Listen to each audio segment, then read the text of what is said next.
robocalls can do a lot of damage. How robocalls could be used to threaten your family. The potential for abuse for these services is extreme. Tonight on Fox 25 News at 10.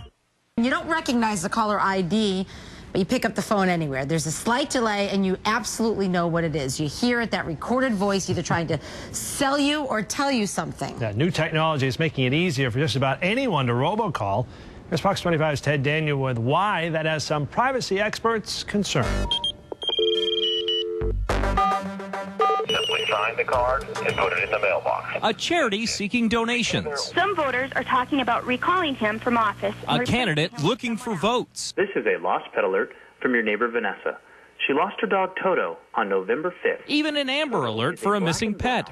These are all examples of informational robocalls. Keyword informational. We found as long as the pre-recorded voice isn't trying to sell you something, the calls are not covered under the strict federal telemarketing rules, and the Do Not Call registry doesn't apply. You don't need prior written permission to receive those calls. Heather Egan-Sussman is a privacy attorney in the Boston office of McDermott, Will & Emery. If you haven't got one of these calls yet, just wait. You probably will. There is a gray area because what we've seen in the last few years is an emergence of companies who are, for hire, able to send out these kinds of pre-recorded telephone calls. Google robocall and you'll find them.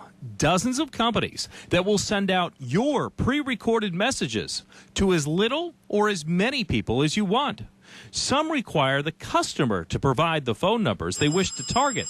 Others sell lists. It all depends on how much money you want to spend. Please enter your message recording ID followed by the pound key.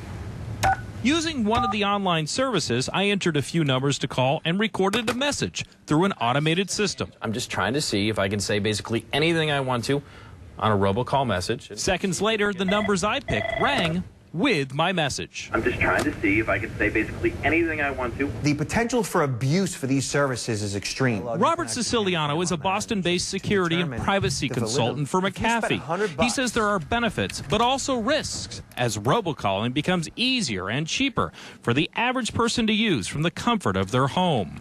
A jilted lover can dial up a nasty message about an ex and blast it all over town. A person can send out a bogus public safety warning, causing chaos.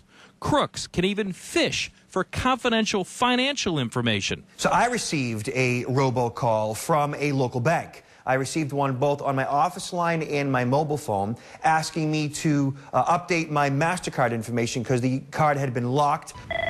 Chances are somebody entered their MasterCard number if they had an account with that particular bank. And keep in mind, the caller ID might just look legit. One of the things that makes the robocall so nefarious is that it also works in coordination with caller ID spoofing, which essentially is when you can plug in any phone number to make it look like that's where you're calling from. Many robocalls are important and may actually contain information like news about an upcoming storm or a school cancellation.